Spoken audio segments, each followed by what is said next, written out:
Hi hello welcome to our channel VN creativities.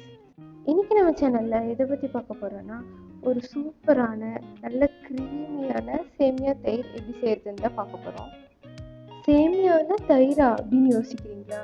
இதை மட்டும் நீங்கள் செஞ்சு பாருங்கள், அப்புறம் அடிக்கடி வீட்டில் கண்டிப்பாக இதை செய்வீங்க. இதை எப்படி செய்யுதுன்னு பார்க்கறதுக்கு முன்னாடி இப்போ தான் நீங்கள் நம்ம சேனல் ஃபஸ்ட் டைம் பார்க்குறீங்கன்னா மறக்காம சப்ஸ்கிரைப் பண்ணிடுங்க. கூடவே அந்த பெல் ஐக்கானையும் கிளிக் பண்ணிடுங்க. அப்போ தான் நான் போடுற வீடியோஸோட நோட்டிஃபிகேஷன் உங்களுக்கு வரும். இதுக்கு ஃபஸ்ட்டு கொஞ்சமாக தண்ணி எடுத்துக்கோங்க, அதில் உப்பு போட்டுக்கோங்க. தண்ணி நீங்கள் எவ்வளோ சேமியா எடுக்கிறீங்களோ அதை விட 3 மடங்கு இருக்கணும். அடுத்தது அதில் கொஞ்சமாக எண்ணெய் விட்டுக்கோங்க.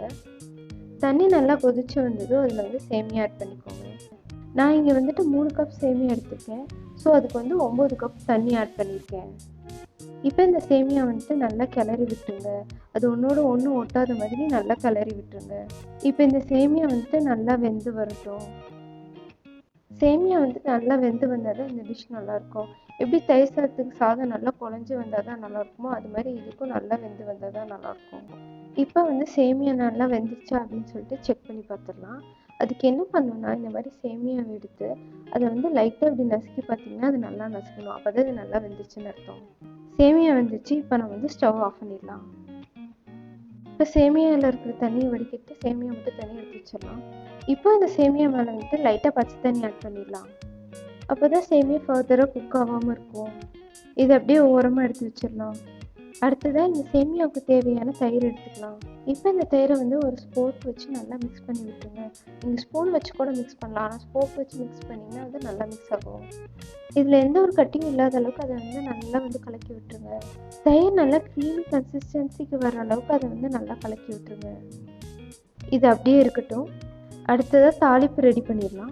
இதுக்கு ஃபஸ்ட்டு ஒரு பாத்திரத்தில் எண்ணெய் ஊற்றி கடுகு பொரி விட்டுருங்க. அடுத்ததாக கொஞ்சம் இஞ்சி சேர்த்து இஞ்சி நல்லா பொரிஞ்சு அது கூட பச்சை மிளகாய் கருவேப்பிலை சேர்த்து பொரிச்சு எடுத்து வச்சுக்கோங்க. இப்போ சேமியா நல்லா ஆறிக்கும்.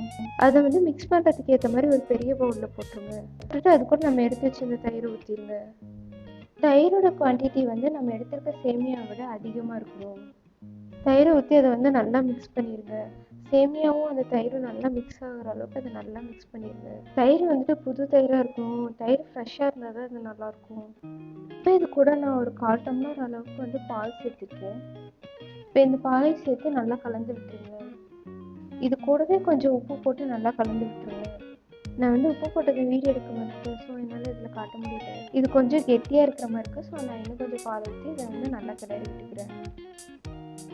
இந்த டிஷ் ரொம்ப ட்ரையாக இருந்தால் நல்லாவே இருக்காது. இந்த மாதிரி க்ரீமியாக இருந்தால் தான் நல்லாயிருக்கும். இப்போ இது கூட நம்ம தாளிப்பு சேர்த்துடலாம். நம்ம தாளித்து எல்லாத்தையும் இது கூட சேர்த்து நல்லா கலந்து விட்டுருங்க. நான் இங்கே இஞ்சி கம்மியாக சேர்த்துக்கேன். உங்களுக்கு இஞ்சி சேர்த்தது பிடிக்குன்னா நீங்கள் அதிகமாக கூட சேர்த்துக்கலாம். அடுத்ததாக இது கூட நான் கொஞ்சமாக மாதுளம்பழம் உரிச்சு வச்சுருக்கேன். அதை இதோட ஆட் பண்ணிடலாம். இதில் மாதுளம்பழம் மட்டும் இல்லைங்க, இதில் திராட்சை, அப்புறம் கட் பண்ண ஆப்பிள் இதெல்லாம் கூட நீங்கள் கலந்துக்கலாம். இந்த தயிர் சேமியாவோட அது சேர்த்து சாப்பிடும்போது சூப்பராக இருக்கும். நான் அதை கிளறிட்டு இருக்கும்போது என் ஹஸ்பண்ட் சொன்னாங்க, இது கூட முந்திரி போட்டால் இன்னும் சூப்பராக இருக்குமேன்ட்டு. சரி, ஹஸ்பண்ட் ஆசைப்பட்டாரு, அதையே விடுவான்ட்டு அதே தாளிப்பு கரண்டியில் கொஞ்சமாக எண்ணெய் ஊற்றி முந்திரி கொஞ்சம் போட்டு அதை நல்லா வறுக்க ஆரம்பிச்சிட்டேன். முந்திரி நல்லா வறுப்பட்டோன்னா அதை நான் இந்த தயிர் சேமியாவோட சேர்த்துட்டேன். இப்போ இதை நம்ம நல்லா கலந்து விட்டுடலாம். இந்த சேமியாவோட சாப்பிடும்போது அங்கங்கே க்ரன்ச்சியாக நல்லா இருந்தது. கடைசியாக கொஞ்சமாக கொத்தமல்லியை நான் கட் பண்ணி வச்சுருந்தேன், அதை இதோட சேர்த்துடலாம். அவ்வளோதான். இது மிக்ஸ் பண்ணி முடிச்சோன்னா நம்ம தயிர் சேமியா ரெடி. என்னைக்காவது மார்னிங் சமைக்கிறதுக்கு ரொம்ப சோம்பேறித்தனமாக இருந்ததுன்னா இந்த டிஷ்ஷை ட்ரை பண்ணி பாருங்கள். இது அப்படியே உடனே சாப்பிடாம இது கொஞ்சம் நேரம் மூடி போட்டு ஃப்ரிட்ஜில் வச்சுருங்க. கொஞ்சம் லைட்டாக சில்லுன்னு சாப்பிட்டா இது சூப்பராக இருந்தது. அடிக்கிற வெயிலுக்கு இப்படி சில்லுன்னு தயிர் சேமியா கொடுத்தா யாராவது வேணான்னு சொல்லுவாங்களா? உடனே கழுவிடுச்சுங்க. என் ஹஸ்பண்டுக்கு இது ரொம்பவே பிடிச்சிருந்தது. நீங்களும் இது உங்கள் வீட்டில் இருக்கிறவங்களுக்கு செஞ்சு கொடுத்து அவங்க என்ன சொல்கிறாங்கங்கிறத எனக்கு கமெண்ட்டில் சொல்லுங்கள். அது மட்டும் இல்லைங்க, இந்த வெயிலுக்கு இந்த மாதிரி தயிர் அடிக்கடி சேர்த்துக்கிறது உடம்புக்கு ரொம்ப நல்லது. இது நீங்கள் கொடுத்தீங்கன்னா சேமியா பிடிக்காதவங்க கூட சாப்பிடுவாங்க.